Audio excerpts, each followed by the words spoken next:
Hi everyone, and welcome to the Timeless History channel with me, Deric, aka Sal, the Omega Enthusiast. I know this channel mainly focuses on vintage Omega watches, but occasionally I share other brands. Even if you're not interested in any of the pieces, you can always shop for watches from one of these companies. As a watch enthusiast and watchmaker, I will only show you good quality timepieces. One thing of advice is not just to prioritize your focus on the brand name, but to concentrate on the overall condition of the timepiece. This is a watch review episode 5 where I will share 8 more vintage watches. So without further ado, let's begin this episode.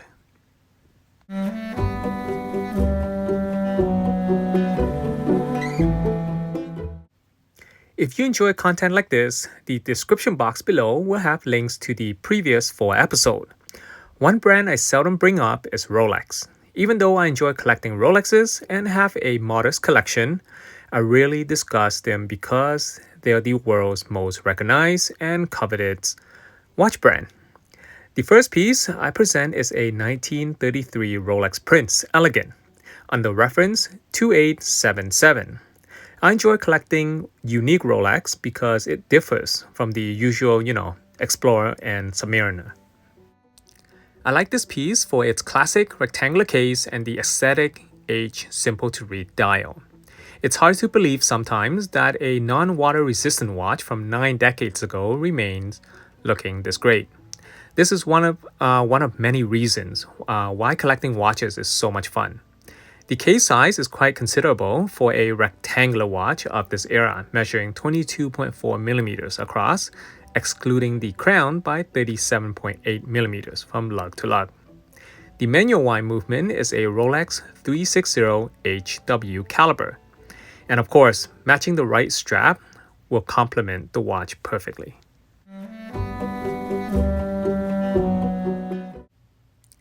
My next piece is a vintage Longines, also in a rectangular case, dating to 1950 and under case reference 1508.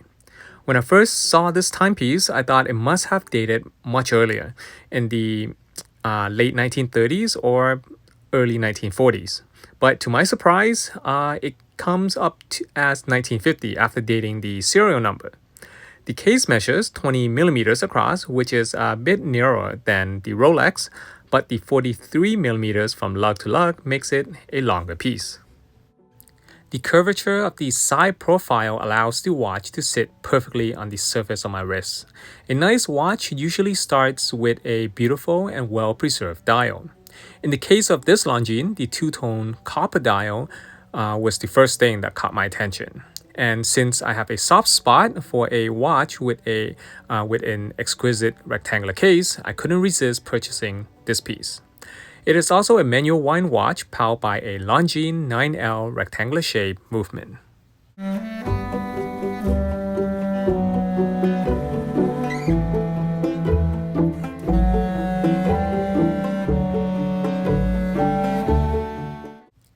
Watch number 3 is a mid-1960 Patek Philippe 18K gold dress watch under reference 3426. Patek, Admire Piguet, and Vacheron Constantin are known as the Holy Trinity.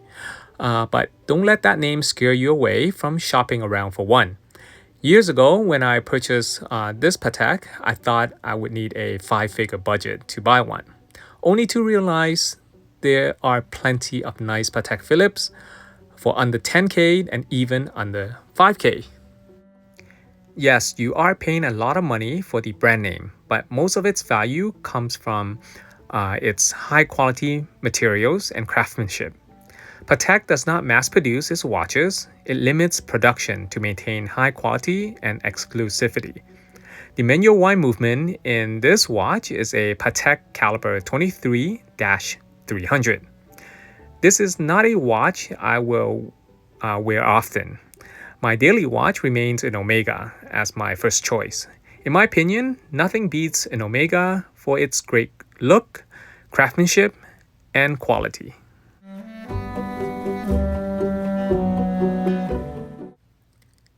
Not everyone can afford a Patek Philippe, so consider shopping around for a nice IWC watch. it can look and perform as great as a Patek, but for a fraction of the cost and a lot cheaper to service. IWC is probably number one on the list of watches considered a poor man's Patek. Don't take it too hard, as some IWC is not cheap either.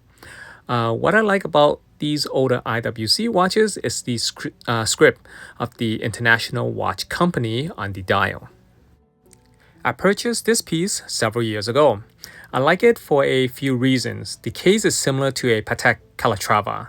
The manual wind movement is in IWC caliber 88, which I like very much, and the case measures 33.5 millimeters across, excluding the crown, by 40 millimeters from lug to lug, which means it sits perfectly on my small wrist. Of course, the dial design is the cherry on top. I should mention that this watch dates to 1957.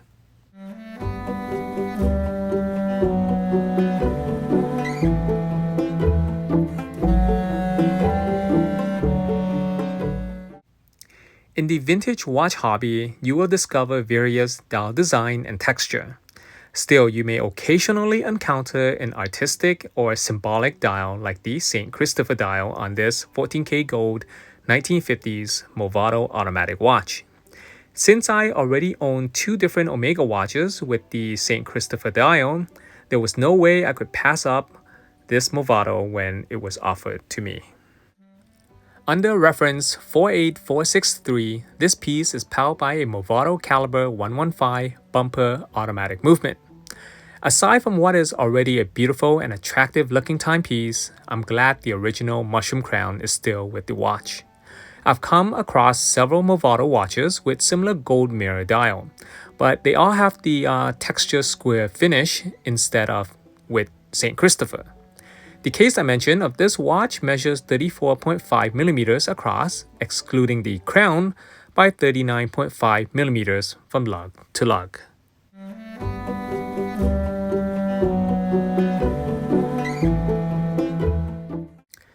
Another type of exquisite dial is the mystery dial, like the one on this 1950s LeCoultre in solid 14K white gold.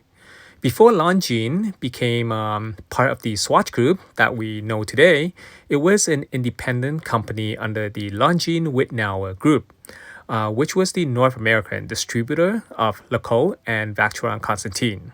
This is why you will find similar watch design from the three brands, including their mystery dial watches.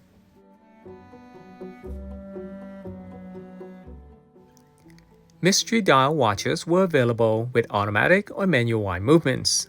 This LeCoultre's caliber is K480, and it is a manual wind movement, which makes this timepiece slim and make a great dress watch.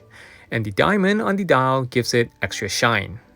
You may notice the name Jaeger is missing on the dial. That's because in a US LeCoultre watch, the Jaeger part is often omitted because of historical marketing strategy, where the brand chose to use LeCoultre on the dials to potentially cut costs on exporting watches to the US market.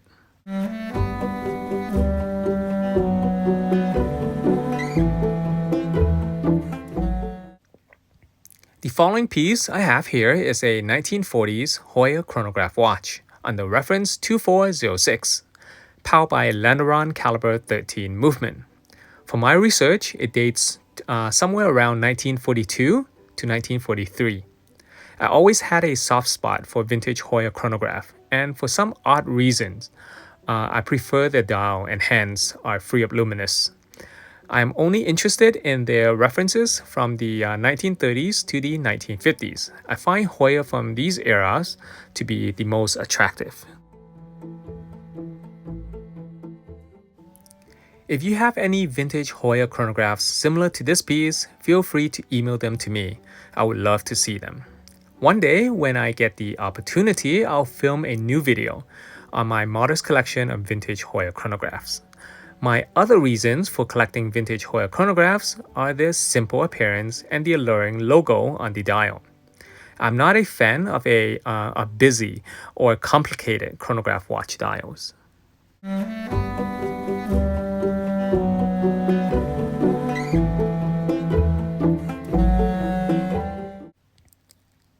Last but not least, my 1940s vintage Benrus Skychief World War II era pilot chronograph watch.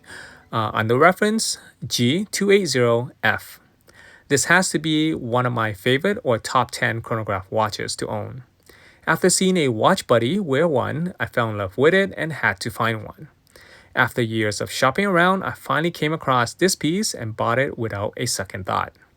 This watch has been with me for about 10 years, and I'm still in the honeymoon stage whenever I see it.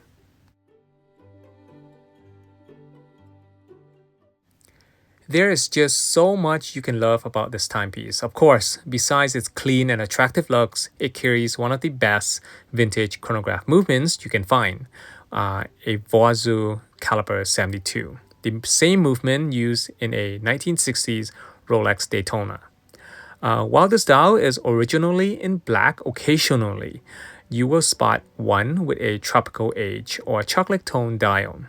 Those are extremely attractive as well. I have 3 different versions of the Skychief, and you can watch that episode from the link above.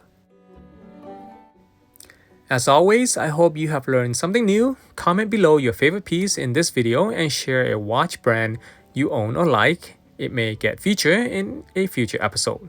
If you enjoy learning more about vintage watches and content like this, consider subscribing to this channel.